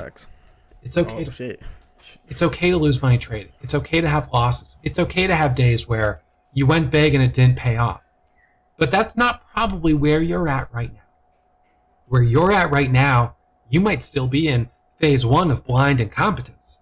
Maybe you're in phase 2 of trading a strategy, but you're doing it really emotionally. I want to help get you to phase 3, where you're trading a proven strategy, whether it's mine or someone else's, doesn't really matter. You're trading a proven strategy and you have the discipline to follow the rules. That's where we want to get you. And once you're there, you want to push yourself. And you want to remind yourself that every single day you're either going to leave money on the table or give back profit. And personally, I'd rather walk away with money in my pocket, knowing maybe I could have made a little more, but I did good by me. I did my job today. I got my 15 cents a day, or I got my 1,000 a day, my 1,500, whatever it happens to be. For me, I got my daily goal. Could I have pushed it harder? Yeah, but how many times have you watched someone push it harder and go from green, whatever it is, to red? Yeah. Sometimes it's not worth it, right? Sometimes it depends on experience level. Facts. But again, if someone's green on the year and they've been crushing it, then yeah, by all means, step up to the plate. But if someone is red on the year, right, then that's when it's time to let's focus in here. Let's just build some consistency. Let's get dialed in. So the benefit of years of experience and educated intuition, I have a pretty good sense of knowing when I need to walk away each day. As a beginner trader, you don't have that yet, so you need to follow a pretty strict set of rules. Now, let's hear from a couple of my students on their favorite setups. My favorite setup. My go-to setup would be essentially stocks straight up. I like the wick reclaim. It's my go-to setup. It finds a lot of opportunity and a lot of high risk, high reward. It's essentially how I like to trade.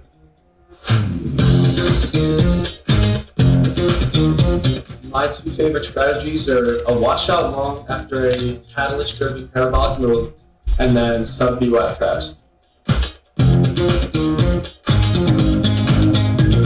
My go-to setup as a trader is an ABCD pattern for your all-time highs or at high and day, where I can kind of take a dip between the C and D pattern, look for an add towards high and day, getting the squeeze and shorts one more time, adding to the buying power. My go-to setups are to trade stocks between $5 and $20 that are shooting up on momentum and are also pumping up. I typically like to trade breakouts, dips within the context of strength, and alts. My favorite setup is a pre-market breakout on low volume. I like to look for these stocks, especially with news within the $6 to $9 range. I wait for volume to pour in and then I take the breakout. So I hope that this has been inspiring. These are some of the different patterns that I'm trading on a fairly regular basis. We've got flat top breakouts. We've got moving average pullbacks. We've got reversals, so a little bit of counter trend trading occasionally, and we've got dips. We've also got this nice ABCD pattern, which I trade pretty frequently. Many of you guys have seen this. So I want to remind you guys, if you haven't already hit the thumbs up and you enjoyed this episode, please hit the thumbs up. It makes a huge difference for the channel. I really appreciate it. If you put comments down below, I will. All right, guys. Basically, the video's finished. Dude, we look, man. We thug it out, man. And honestly, I didn't even feel like I thug it out, man. I genuinely enjoyed this video, man. It was just a great video, man. Like I said, you learn a lot. I learned about like psychology, you learn about the trading side of it, and it perfectly connects all together. So yeah, luckily, next study session will be a little bit easier on us. It's the bull flag profitable trading strategy. That's the one that he was showing us, and we're gonna have more in detail. And then we have identify fake breakouts, because those are very, very, very common. Honestly, you gotta really have to watch out, man, to be honest. So these two are very long. We also have a very long video towards the end of the video, but kind of just like to sum it up and finish it. So yeah, man, maybe next Sunday, I believe so. Sunday, maybe we can watch 2 of these videos, get them, get some knowledge, write them some notes, boom. And then this one we'll watch that next Wednesday, probably these 2. And then there we'll be finished with this, and see, maybe we want to watch more videos. But I feel like I got a good sum of it, and just continue to keep watching. Like I said, watching Word Trading, he helps me a lot to understand what is I want to trading and like the strategy towards it. And just overall, it's just a great strategy. I'm just trying my best to learn the most I can, learn from his, and then kind of just putting my own twist with it. Not too big of a change, but just putting my own way of like understanding like how it works. You know what I'm saying? So yeah, other than that, man, I'm gonna get off, guys. Like I said, I'm actually very fucking tired, bro. Very extremely tired. Long studying, but very, very rewarding. Like I said, I'm excited. Tomorrow again we trade. We'll see what kind of trades we have, and I'm also excited, man. I'm gonna buy a third monitor. I see how actually worthy it is. It's super worth it, man. And yeah, we're gonna buy a third monitor. Hopefully today or tomorrow, able to place in the order, and yeah, start getting the monitor, and use that thermometer to help me with my trading and stuff. So yeah, guys, I'll see you guys tomorrow for tomorrow in the morning for a trading day. And yeah, I'll see you guys tomorrow. Okay.